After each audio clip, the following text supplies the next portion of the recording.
As a storyteller, I have to admit that I've heard my fair share of horror stories over the years. I've told them too, with varying degrees of success, but nothing has ever come close to what I experienced just a few nights ago. Let me set the scene for you. I live in Michigan, a state that's known for its beautiful lakes and forests. But I don't live in one of those idyllic small towns that you see in the movies. No, I live in an area that's seen its fair share of crime over the years. Break-ins, thefts, you name it. And my family hasn't been immune to it either. We've had people try to steal our cars, break into our house, and even make off with 2 generators. We've caught some of them on camera, but most of them have gotten away. So when we moved our camera to the front fence to keep an eye on the cars, it wasn't just a precaution. It was a necessity. Now, let me tell you about what happened the other night. It was around 10 p.m. when I decided to take the garbage out. I didn't want to forget about it and have it stink up the house. So I grabbed the bags and headed outside. Our garbage cans were spread out, and as I tossed the bags into the first one, I heard something scurrying away. I assumed it was a raccoon since we get those around here a lot. I didn't think much of it and went back inside. Later that night, around 1:30 a.m., my brother and I decided to take a ride on our motorcycles. We got back home 15 minutes later, and that's when things took a turn for the worse. My brother parked his bike in the driveway and told me we'd have to manually open the garage since we were running off a generator. As he backed up his work truck, I began to open the garage, and that's when I heard the scurrying again. This time, I decided to investigate. I turned on my flashlight and pointed it towards the noise, and that's when I saw him, a man on all fours, waiting in the darkness. He was massive, bigger than my brother who weighed over 200 pounds, and he was right next to our house. I screamed and started running in the opposite direction, but I couldn't shake the image of that man on all fours out of my head. I don't know what he was doing there or why he was waiting like that, but it was clear that he wasn't there for any good reason. The next morning, I went outside to investigate, but there were no tracks or any evidence of the man around. It was like he had vanished into thin air, and that's what scares me the most. The fact that he could be out there, waiting, watching, and I wouldn't even know it. So what should I do? I don't know. I've thought about calling the police, but what would I tell them? That I saw a man on all fours in my backyard. They'd think I was crazy, but I know what I saw, and I can't shake the feeling that he's still out there, waiting, watching.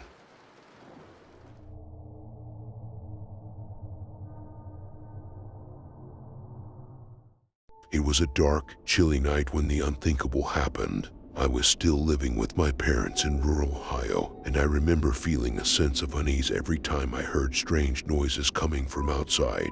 On this particular night, I was awoken from a deep slumber by my brother, who was frantically trying to get my attention. I stumbled out of bed and made my way to the banister, peering down to see what was going on. It was around 2:30 a.m., and I could see my parents standing in the darkness outside the front door, their faces tense with fear. My brother whispered that there were 2 men outside, knocking repeatedly and talking to each other in hushed tones. The hairs on the back of my neck stood up as I realized the gravity of the situation. I crept back to my room and retrieved my pistol, ready for whatever was to come. As we made our way down the stairs, my heart pounding in my chest, my father whispered to us that the men had been knocking for several minutes. Despite the fact that nobody had come to the door, we gathered in the family room, peering out the windows to try and see what was going on. In the darkness, we could just make out the shape of a black Cadillac parked in our driveway. Suddenly, the handles on our back French doors began to shake violently, as though someone was trying to force their way inside. My mother's panicked screams filled the air as we all realized that we were in serious danger. My father grabbed the phone and dialed 911, speaking calmly but urgently to the operator on the other end. Meanwhile, I stood poised and ready, prepared to defend my family against whatever came through the door. The men outside continued to pound on the front door, their persistence and determination terrifying in the dead of night. It seemed as though they would never give up. Finally, after what felt like hours, we heard the sound of sirens in the distance. The police arrived in a flurry of activity, their lights flashing in the darkness. They quickly surrounded our property, guns drawn, and demanded that the men outside surrender. One of them bolted away into the night, but the other was apprehended by a brave officer who tackled him to the ground. As it turned out, the men were intoxicated and had been under the influence of drugs. One of them had cocaine on him, and both were arrested that night. We never did find out what they were charged with or why they had targeted our home in the first place. The memory of that night has stayed with me for years, haunting me in my sleep and making me feel vulnerable and afraid. It taught me that danger can lurk anywhere and that we should never take our safety for granted. Even now, as I tell this story, I can feel my heart rate quickening and my palms growing sweaty. I pray that I never have to experience something like that again.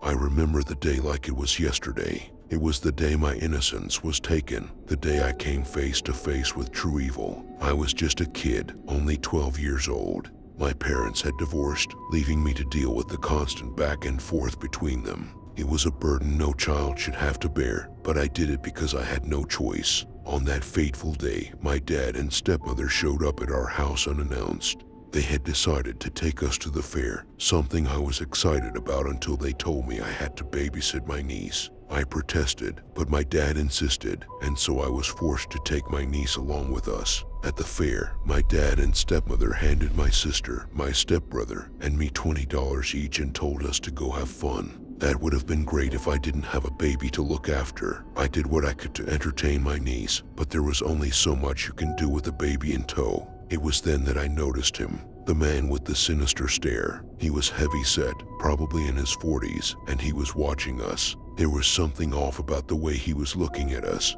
something that sent shivers down my spine. I tried to ignore him and went to buy us both some ice cream. But when I looked up, he was still staring at us. I knew then that we were in danger. I tried to lose him by walking down different paths, but he followed us everywhere. It was as if he had singled us out, like he was waiting for the perfect moment to strike. Hours went by, and it was now dark outside. I was terrified and didn't know what to do. I had to protect my niece at all costs. I saw a security guard and ran up to him, crying my eyes out. I told him that I couldn't find my family and that a man was following us. But when I tried to point him out, he was gone. The security guard took us to a tent, and they told me to relax while they watched my niece. But I couldn't let her out of my sight. I was too afraid of what might happen. I called my mother, and she screamed at me for going to the fair while I was supposed to be babysitting. I was grounded, and she called me irresponsible. When my dad and stepmother finally found us, they were mad at me for calling my mother. They took us home, and I told my mother about the man who had been following us. She was livid, and my father had an attitude with me for overreacting. But I knew what I had seen, and I knew the danger we had been in. It wasn't until years later that I found out that 2 girls had gone missing at that fair, never to be seen again. I shuddered at the thought of what might have happened to us if that man had gotten his hands on us. To this day, I hate fairs. The thought of them sends shivers down my spine, and I always look over my shoulder, wondering if the man with the sinister stare is still out there, waiting for his next victims.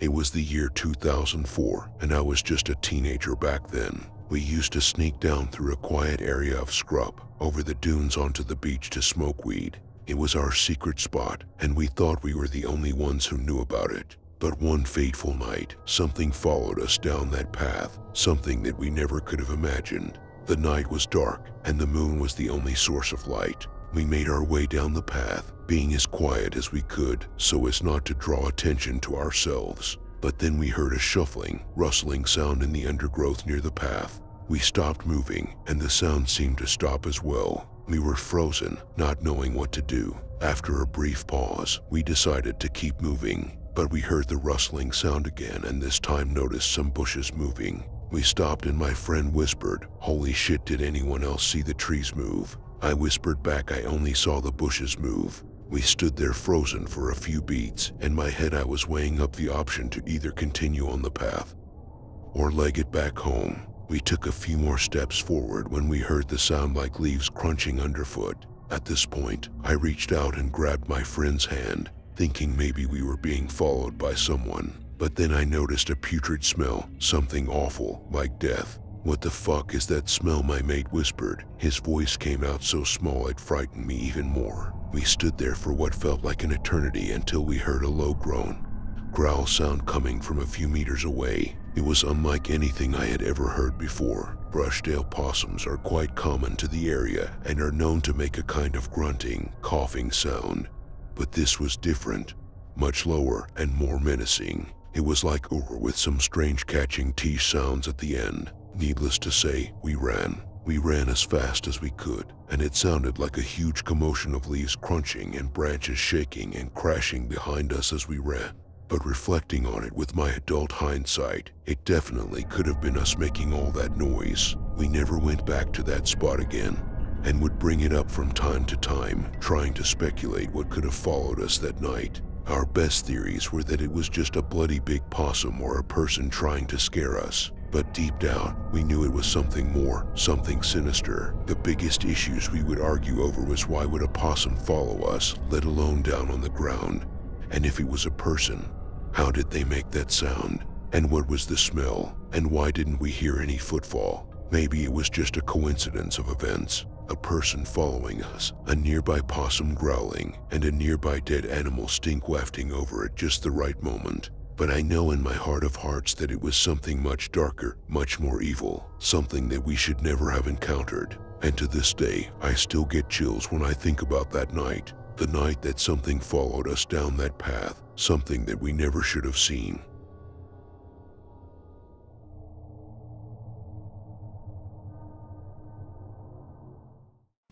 I inherited a cabin from my father after he passed away. It wasn't my thing, but I decided to keep it since it meant a lot to him. One day, I had to visit the cabin for a routine check.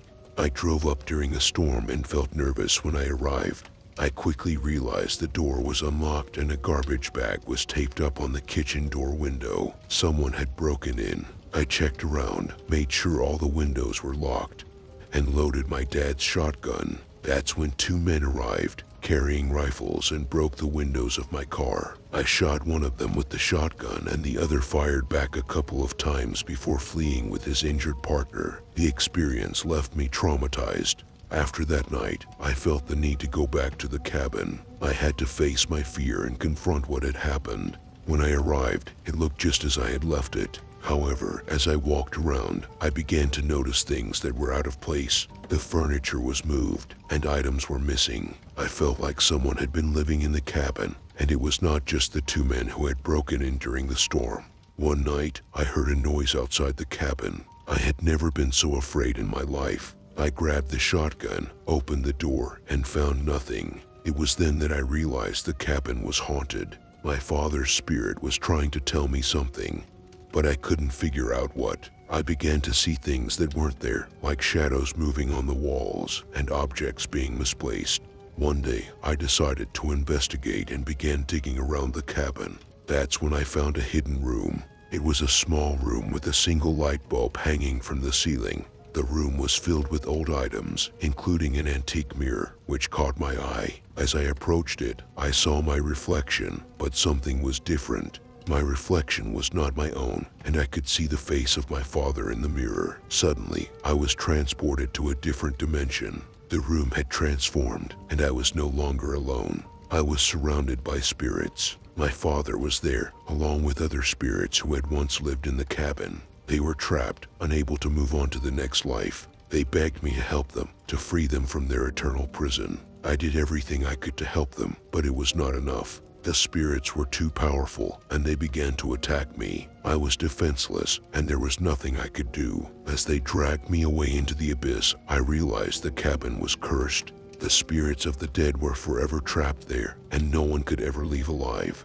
As I stared at the creature, I noticed that its eyes were completely white and devoid of pupils. Its skin was pale and wrinkled, hanging off its bones like loose clothing. Its mouth was filled with sharp, jagged teeth that glinted in the moonlight. I froze in fear as the creature took a step forward, its long, slender arms outstretched towards me. I wanted to run, to scream for help, but I was paralyzed with terror. The creature's putrid breath wafted towards me, causing me to gag and choke. Suddenly, the creature let out an ear-piercing screech, causing me to cover my ears in pain. It sounded like a mix between a banshee's wail and a wild animal's roar. I watched in horror as the creature's body contorted and twisted in unnatural ways, its limbs elongating and bending in impossible angles. I knew then that I had to get out of there. I turned and bolted towards my car, my heart pounding in my chest. I could hear the creature's heavy footsteps behind me, its screeches growing louder and more frequent. Just as I reached my car and fumbled with the keys, the creature lunged at me. I managed to dodge out of the way just in time, feeling its sharp claws rake across my back. I stumbled into the car and locked the doors, my hands shaking with fear. As I peeled out of the driveway and sped down the winding road, I could see the creature in my rearview mirror, still screeching and flailing its arms. I knew then that I had stumbled upon something far beyond my understanding, something evil and otherworldly. From that day forward, I vowed never to return to the cabin. I sold it to the first interested buyer I could find and never looked back.